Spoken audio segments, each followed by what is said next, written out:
Hello everyone, welcome to my channel. जैसा कि मैंने BEGE 144 की जो मैंने सीरीज स्टार्ट कर रखी है, उसमें आज हम ब्लॉक नंबर 2 का यूनिट नंबर 2 करेंगे। जो कि हमारी जो ब्लॉक नंबर 2 है, ये किस नाम से है? Forms of prose, short stories and एसे।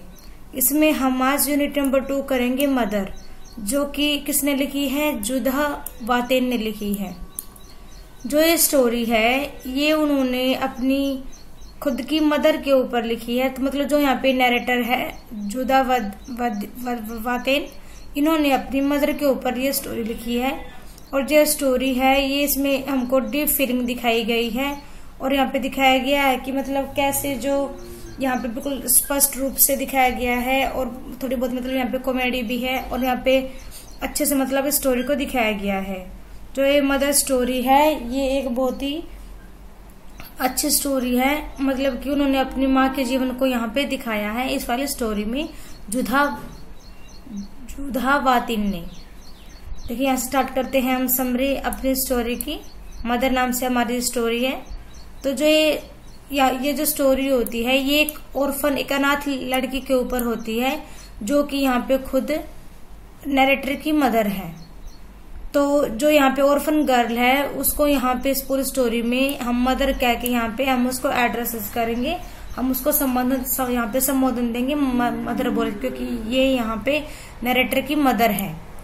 जो it is narrated in the first person by her son. जो ये हमारे राइटर थे, नैरेटर है, उन्होंने अपनी मदर को यहाँ पे फर्स्ट पर्सन के रूप में यहाँ पे नरेट किया है। और जो यहाँ पे जो नैरेटर की मदर है, whose name and date of birth is not clear. मतलब उनका नेम भी यहाँ पे हमको मेंशन नहीं किया गया है, बट हम उनको यहाँ पे मदर ही कह के यहाँ पे बोलेंगे। और उनका नेम और डेट ऑफ बर्थ के बारे में यहाँ पे कोई भी हमको क्लैरिफिकेशन नहीं दिया गया है।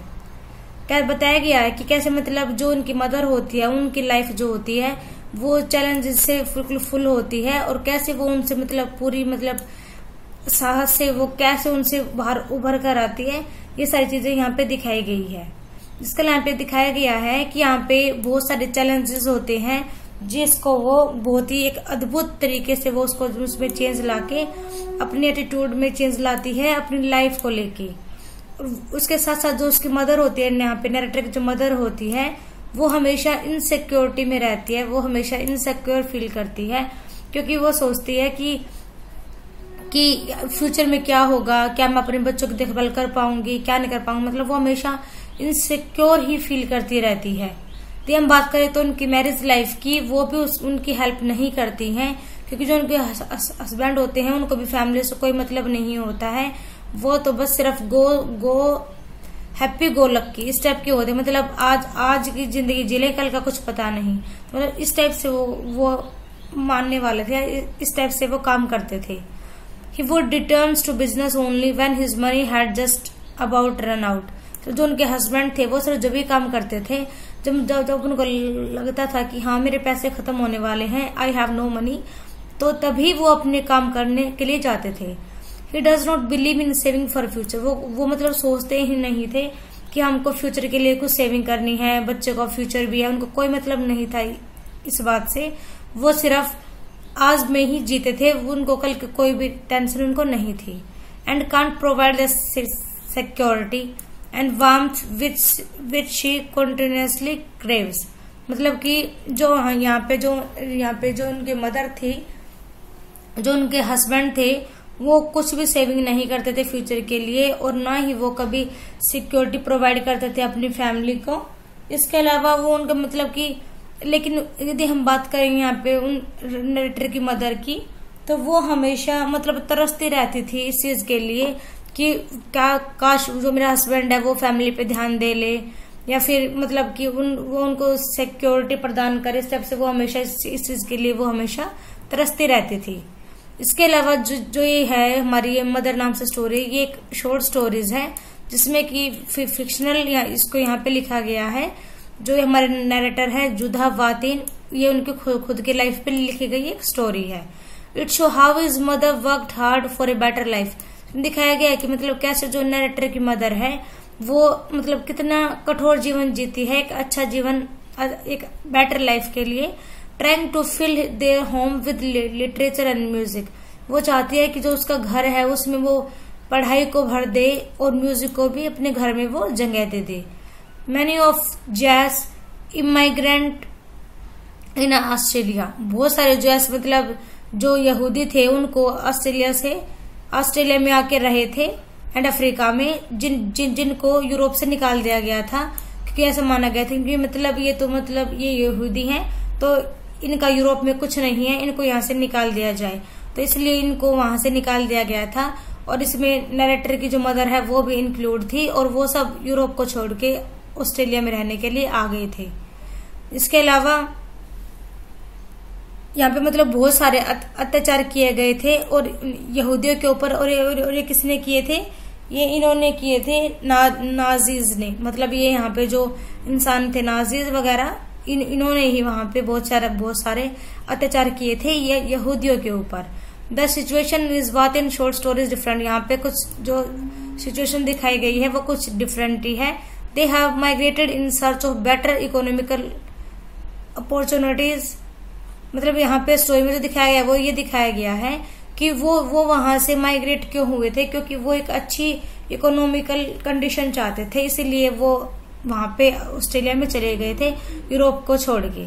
पर जो यहाँ पे मेन जो मतलब रीजन दिखाया गया है यहूदियों का यूरोप से चले जाने का, वो यही दिखाया गया है कि वहां पे उनके ऊपर बहुत सारे अत्याचार किए गए थे, नाजीज ने किए थे उनके ऊपर ये अत्याचार, और इसी वजह से जो ये यहूदी थे वो यूरोप छोड़ के ऑस्ट्रेलिया और अमेरिका में शिफ्ट हो गए थे। इसके अलावा देखिए यहाँ पे बता रखा है कि लाइक द वेस्ट नंबर, मतलब कि बहुत बड़ी संख्या में जो इमाइग्रेंट हुए थे इंडिया से भी हुए थे, and the third world in the second half of the 20th century में भी बहुत सारे लोग इमाइग्रेंट उन्होंने वहां से शिफ्ट किया था। यदि हम बात करें यहाँ पे जो राइट नरेटर की मदर है उनके चाइल्डहुड के बारे में, या उनकी बहुत ही दयनीय दशा के बारे में कि इनका बचपन कैसा रहा, तो देखिए during those early days mother rarely looked out into the street, जो उनकी मदर थी वो मुश्किल से ही बाहर गली में भी देखने लायक नहीं थी, वो गली में भी वो बाहर नहीं देख पाती थी। For since great programmes few children's were ever to seen abroad, मतलब कि जो उनकी मदर थी उसको इतनी भी छूट नहीं थी कि वो घर से बाहर तो देख सके, और उसके जो साथ के जो और बच्चे थे वो सारे बच्चे मतलब कि वो तो अब्रोड जाने की सोच रहे थे, बट यहाँ पे मतलब कि नरसंहार किया गया था राइटर की मदर का, मतलब कि वो तो चुपचाप मतलब कमरे के अंदर ही बैठी रहती थी, उसको ये भी नहीं था कि वो बाहर गली में तो देख सके। From the iron grill of the basement, मतलब एक लोहे का बेसमेंट था उनके घर में जो कि मतलब भुना हुआ था बिल्कुल, मतलब कि जला टाइप से, इस टाइप से हम बोल सकते हैं। She saw the soles of the shoes of the passers by and not much more, मतलब क्या कह रहे हैं कि जो उन्होंने देखा था कि जो उनके बेसमेंट में जो उनके पैरों के जो तलवे थे ना वो बिल्कुल मतलब ऐसे जल से गए थे, जो ये यहाँ पे नरेटर जो मदर थी इनके बिल्कुल भी अच्छे नहीं रह गए थे वो। यहाँ तक कि हम बोल सकते कि उसकी जो यहाँ पे मदर थी उसने एक ट्री भी नहीं देखा था, एक फ्लावर, एक बर्ड तक भी उसने देखा नहीं था। अब सोच सकते हो किस तरीके से मतलब वो अपने घर में रही होगी, बिल्कुल बंदी टाइप बन के वो अपने घर में रही थी, क्योंकि ये ऑर्फन थी, इसकी मदर नहीं थी, इसी वजह से। She faces discrimination as a girl child, मतलब उसने बहुत ज्यादा भेदभाव सहा है यहाँ पे मदर ने, क्योंकि वो एक लड़की थी, इसी वजह से। Because of pernicious dowry system then prevalent in Russia, लेकिन उस टाइम पे क्या था कि एक बहुत ही मतलब हानिकारक जो एक डोरी सिस्टम बना दिया गया था रशिया में, जो कि बहुत ज्यादा फैला हुआ था। Her father looked with great disapproval on his offspring who were all girls, उसके फादर भी बहुत ज्यादा मतलब उदास रहते थे, क्योंकि इनके पास जितने इसके फादर के बच्चे थे वो सारी ही लड़कियां थी, इनके पास कोई भी एक भी लड़का नहीं था। वाइल हर विडोड अंट से, जो उनकी मतलब इनकी एक विडोड अंट के साथ ही रहती थी, इफ जो और वो उन्होंने भी कोई कसर नहीं छोड़ी थी इनको मतलब परेशान करने में, यहाँ पे नरेटर की मदर को परेशान करने में।